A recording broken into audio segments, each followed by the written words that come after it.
healthy, healthy, wealthy. Healthy guidance, healthy talk, healthy diet and healthy walk. Yoga, fitness, aerobics, viewpoints or healthy tips. और है जो लोग खास share करेंगे health के राज. सब कुछ होगा healthy healthy healthy wealthy healthy wealthy. Good morning दोस्तों, welcome to the health show healthy wealthy.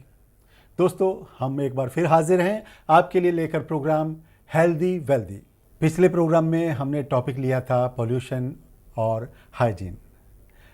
Pollution हमें बाहर से नुकसान पहुंचाता है और हाइजीन जिसका हम ख्याल नहीं रखते हमें नुकसान पहुंचाती है. आज हम आपके लिए एक ऐसा टॉपिक लेके आए हैं जो आपको शरीर के अंदर की ताकत के बारे में जानकारी देगा. खाना हमारे मुंह से पेट में सिर्फ 7 सेकंड में पहुंचता है और वाटर यानी पानी हमारे शरीर में से टॉक्सिन्स को बाहर निकालता है.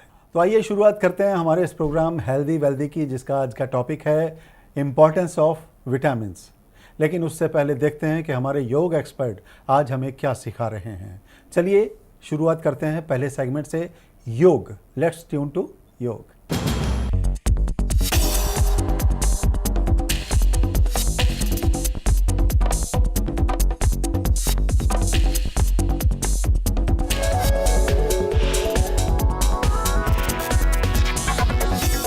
हेल्दी वेल्दी प्रोग्राम के योग सेक्शन में आप सभी का बहुत बहुत स्वागत है. आज हम करने जा रहे हैं चानुशिरासन. एड़ी पंजे मिलाएं, दोनों हाथ घुटनों पर, पंजे आगे की ओर खींचे हुए.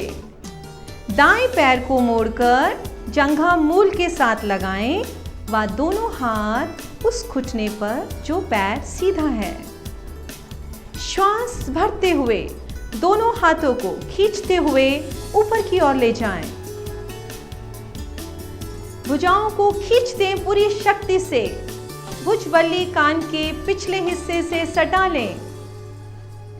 श्वास छोड़ते हुए भुजाएं व गर्दन एक साथ आगे. प्रयास करें आपकी हथेली पैर से आगे निकल जाए. माथा घुटने पर. श्वास सामान्य. श्वास भरते हुए भुजाएं कान के साथ खींचते हुए ऊपर लाएं. खींच दें भुजाओं को पूरी शक्ति से ऊपर व श्वास छोड़ते हुए बगल से भुजाएं वापस.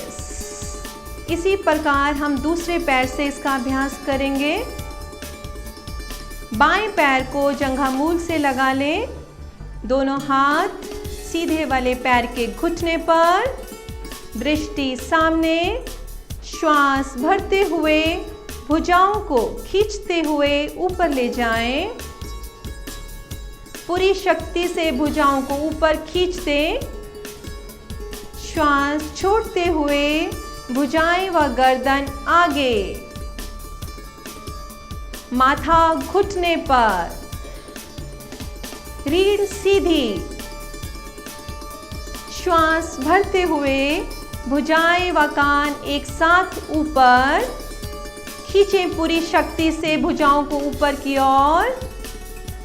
श्वास छोड़ते हुए बगल से भुजाएं वापस. विश्राम. पैरों को खोल दें. हाथ कमर के पीछे. आंखें कोमलता से बंद रख. ध्यान श्वासों पर.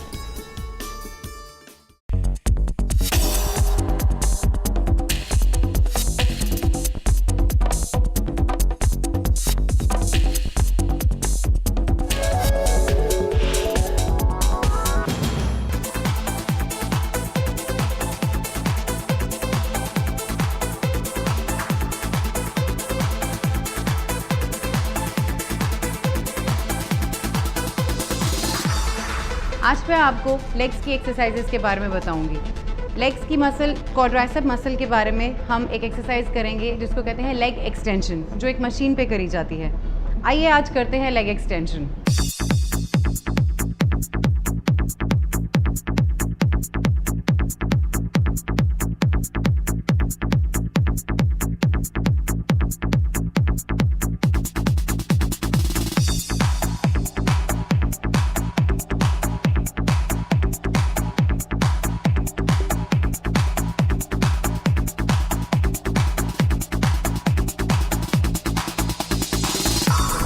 जैसे हम ब्रश रोज़ करते हैं अपने टीथ को हेल्दी रखने के लिए, इसी तरह से एक्सरसाइज रोज़ करिए अपने heart, lungs, muscles, bones, joints को हेल्दी रखने के लिए। So keep exercising and stay healthy.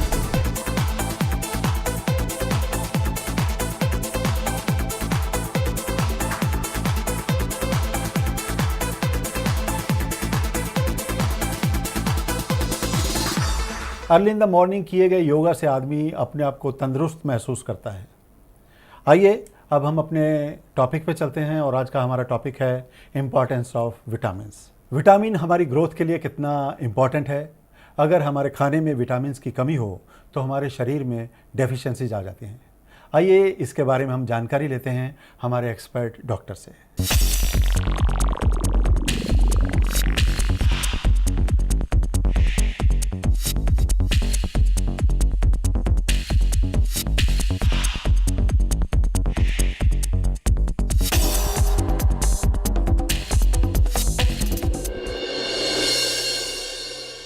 Vitamins को ऐसे कंपाउंड्स हैं जिनकी स्मॉल मात्रा में बॉडी के सब फंक्शंस के लिए रिक्वायरमेंट है ताकि सेल का जो फंक्शन है बॉडी का वो ठीक हो सके, जिनके लिए हम या नेचुरल सोर्सेज पे या एक्सटर्नल जो हमारे सोर्सेज हैं उनसे हम इसको बॉडी में पूरा कर सकते हैं। वाइटामिन्स ये बॉडी के अंदर कम मात्रा में भी बॉडी के सारे फंक्शन को ठीक करने के लिए ज़रूरी होते हैं, पर आमतौर पर जब हम डाइट लेते हैं green vegetables, leafy vegetables, fruits, उनसे हमें विटामिन मिल जाते हैं।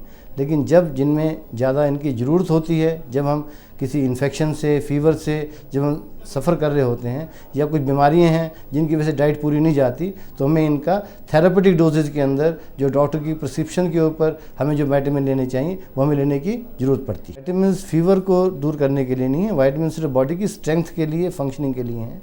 फीवर के लिए तो हमें या तो पेशेंट को हमें कोल्ड स्पॉन्जिंग करनी पड़ेगी या फीवर कम करने के लिए दवाइयाँ जैसे इन्फ्लेमेटरी ड्रग्स हैं वो देनी पड़ेगी, उनसे फीवर कम होगा।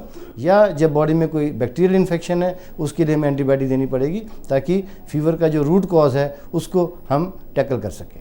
विटामिन का वायरल सिकनेस से कोई रिलेशन नहीं है, जिनमें इनसे पेशेंट के अंदर जो थोड़ी बॉडी एक्स, मेलेस या उनके अंदर ओवरऑल फीलिंग ऑफ वीकनेस वो बढ़ जाएगी, बट अदरवाइज विटामिन कमी से ना फीवर हो सकता है ना फीवर बढ़ेगा।